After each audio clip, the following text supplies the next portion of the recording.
అందరికీ నమస్కారం. TG TET and DSC classes లో భాగంగా మనం 6th class social studies start చేశాము. సో అందులో భాగంగా మనకు మొదటి 9 పాఠాలు కూడా కంప్లీట్ అయ్యాయి. సో ఈ రోజు 10వ పాఠం సామ్రాజ్యాలు గణతంత్రాల ఆవిర్భావం, 10th chapter emergence of kingdoms and republics పాఠంలోని కొన్ని ముఖ్యమైన అంశాలను మనం ఈ క్లాస్ లో చూద్దాము. క్రిందటి పాఠంలో మనం గిరిజన సమాజాల నిర్వహణ విధానం గురించి అధ్యయనం చేశాం. సో మనం చూసాం కదా, తెగలు సామాజిక నిర్ణయాధికారం పాఠంలోని మన ఇక్కడ గిరిజన సమాజాల నిర్వహణ విధానం అనేది ఎలా ఉంటుందో మనం ఇక్కడ కిందటి పాఠంలో చూడడం జరిగింది. సో వాటి గురించి మనం అధ్యయనం అనేది చేశాము. పెద్ద సామ్రాజ్యాలను పరిపాలించిన రాజులను, చక్రవర్తులను గురించి మీరు వినే ఉంటారు. వాళ్ళు తొలినాళ్లలో ఏ విధంగా సామ్రాజ్యాలను, గణతంత్రాలను ఏర్పాటు చేయగలిగారో తెలుసుకుందాం. సో మన ఈ క్లాస్ లో వీటి గురించి కూడా తొలినాళ్లలో ఏ విధంగా వీళ్ళు సామ్రాజ్యాలను, గణతంత్రాలను ఏర్పాటు చేయగలిగారో మనం ఇక్కడ తెలుసుకుందాం. సో ఇక్కడ గంగా నది లోయలో జనపదాల నుంచి మహాజనపదాల వరకు, అంటే the Ganges valley from janapadas to mahajanapadas. Okay, వీటి గురించి మనం ఇక్కడ తెలుసుకోబోతున్నాం. సో ఇక్కడ ఉత్తర భారతదేశ విశాల మైదానాన్ని గంగా సింధు మైదానం అని పిలుస్తారు. ఏమంటారు? ఉత్తర భారతదేశ విశాల మైదానాన్ని ఏమని పిలుస్తారు అంటే గంగా సింధు మైదానం అని పిలుస్తారు. ఓకే, సో ఇంగ్లీష్ లో ది ఇండో గ్యాంటిక్ ప్లేన్ అని పిలుస్తారు. సో ఇక్కడ the vast northern plain of India can be called the Indo Gangetic plain. హిమాలయాలకు ద్వీపకల్ప పీఠభూమికి మధ్య గంగా యమునలు ప్రవహిస్తాయి. సో గంగా యమునలు ఎక్కడ ప్రవహిస్తాయి అంటే హిమాలయాలకు ద్వీపకల్ప పీఠభూమికి మధ్య గంగా యమునలు ప్రవహిస్తాయి.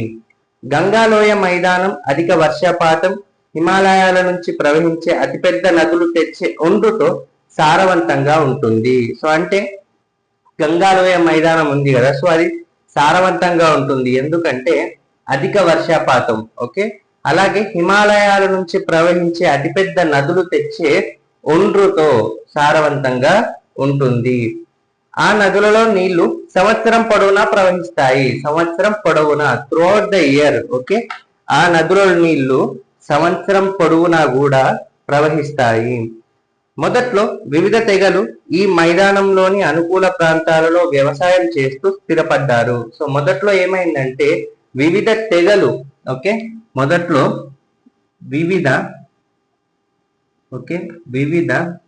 తెగలు, ఓకే, మొదట్లో వివిధ తెగలు అంటే వివిధ డిఫరెంట్ ట్రైబ్స్. ఓకే, మొదట్లో వివిధ తెగలు ఈ మైదానంలోని అనుకూల ప్రాంతాలలో వ్యవసాయం చేస్తూ, అగ్రికల్చర్ చేస్తూ స్థిరపడ్డాయి.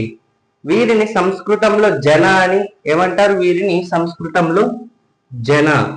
ఓకే, వీరిని సంస్కృతంలో జన అని, అలాగే వారు స్థిరపడిన ప్రాంతాన్ని జనపదం అని పిలుస్తారు. సో వీరిని జన అంటారు సంస్కృతంలో, అలాగే వీరు స్థిరపడిన ప్రాంతం ఏదైతే ఉందో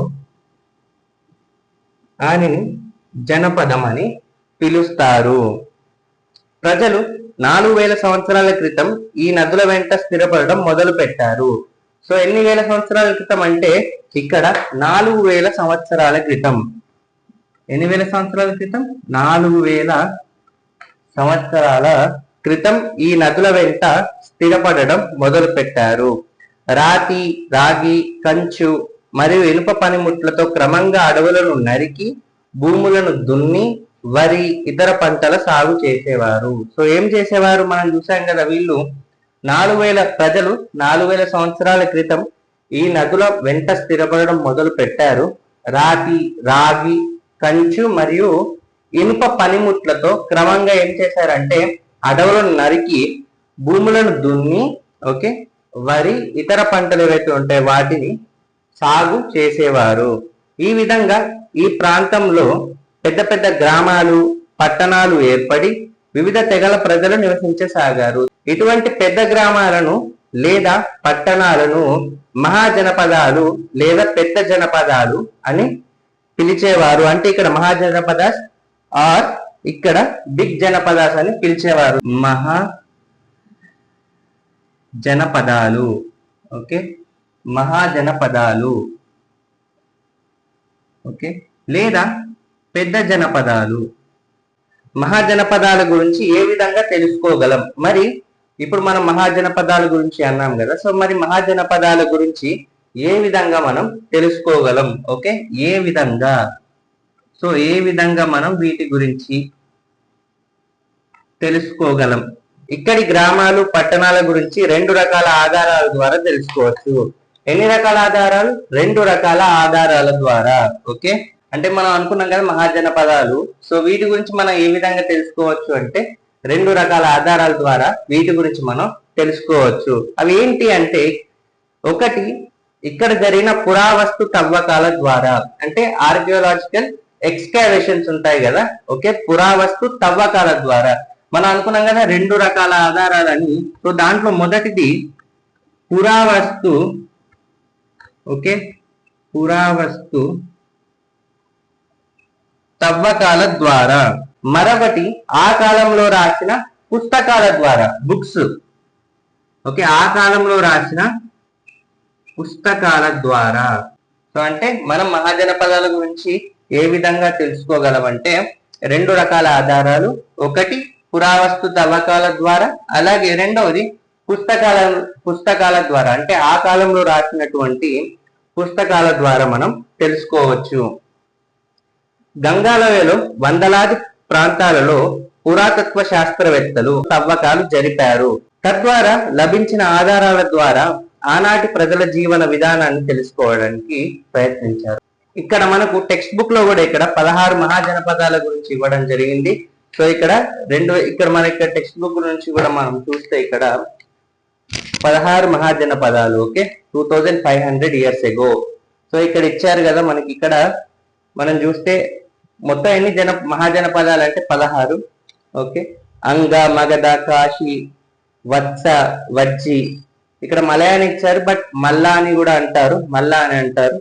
సో కోసల, చేది, పాంచాల, కురు, సురసేన, మత్స్య, అవంతి, అస్మాక, గంధార, కాంబోజ. సో ఇలా 16 కూడా మీరు ఇక్కడ గుర్తుంచుకుంటే ఇక్కడ చాలా యూస్ఫుల్ అవుతుంది. సో 16 మహాజనపదాల గురించి కూడా మనం తెలుసుకోవడం అనేది చాలా ఇంపార్టెంట్ ఇక్కడ. సో ఇక్కడ ఆ కాలం నాటి పుస్తకాలను ఎక్కువగా వేదాలను అనుసరించేవారు బౌద్ధ, జైన భిక్షువులు సంకలనం చేశారు. సో మరి ఇప్పుడు అప్పటి ఆ కాలం నాటి పుస్తకాలు ఏవైతే ఉంటాయో, సో అవి ఎవరు కంపోజ్ చేశారు? సో అది ఎవరు సంకలనం చేశారు అంటే ఇక్కడ వేదాలను అనుసరించేవారు బౌద్ధ, జైన భిక్షువులు ఉంటారు కదా, సో వాళ్ళు ఆ కాలం నాటి పుస్తకాలను సంకలనం చేశారు. అవి మతానికి సంబంధించిన పుస్తకాలు అయినప్పటికీ ఆనాటి గ్రామాలు, పట్టణాల గురించే కాక పాలకులు, రాజుల గురించి కూడా తెలియజేస్తాయి. కొన్ని పుస్తకాలను గ్రీసు వంటి దూర ప్రాంత వాసులు కూడా రాశారు. వివిధ ఆధారాల నుంచి సేకరించిన సమాచారం ఆధారంగా ఆనాటి సంగతులు తెలుసుకుందాం. మహాజనపదాల కాలం నాటి కొన్ని ముఖ్యమైన పురాతత్వ ప్రాంతాలు ఏమన్నారు?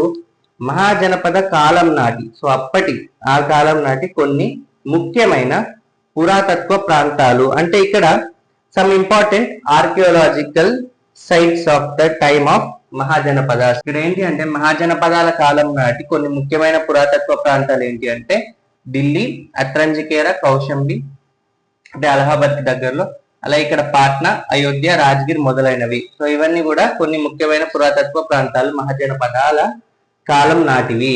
ఈ కాలంలో రాసిన కొన్ని ముఖ్యమైన పుస్తకాలు ఉపనిషత్తులు, ధర్మసూత్రాలు, దిగానికాయ, మజ్జిమనికాయ, హెరిడోటస్ చరిత్ర, స్ట్రాబో రచనలు మొదలైనవి. సో ఇవన్నీ కూడా మనకి ఇక్కడ ఇంపార్టెంట్. ఇక్కడ కొన్ని మహాజనపదాల కాలం నాటి కొన్ని ముఖ్యమైన పురాతత్వ ప్రాంతాలు, అలాగే ఆ కాలంలో రాసిన కొన్ని ముఖ్యమైన పుస్తకాలు. సో ఇవన్నీ కూడా మనకి ఇంపార్టెంట్. సో వచ్చే క్లాస్ లో మనం ఇంకా మెయిన్ పాయింట్స్ ఏవైతే ఉన్నాయో ఈ పాఠంలోని మెయిన్ ఇంపార్టెంట్ పాయింట్స్ కూడా మనం వచ్చే క్లాస్ లో మనం చూద్దాము. సో ఈ క్లాస్ కనుక మీకు కనుక నచ్చినట్టయితే ఈ వీడియోని లైక్ చేయండి, షేర్ చేయండి, కామెంట్ చేయండి, అలాగే సబ్స్క్రైబ్ చేయండి to Vamsikrishna academy. Thank you.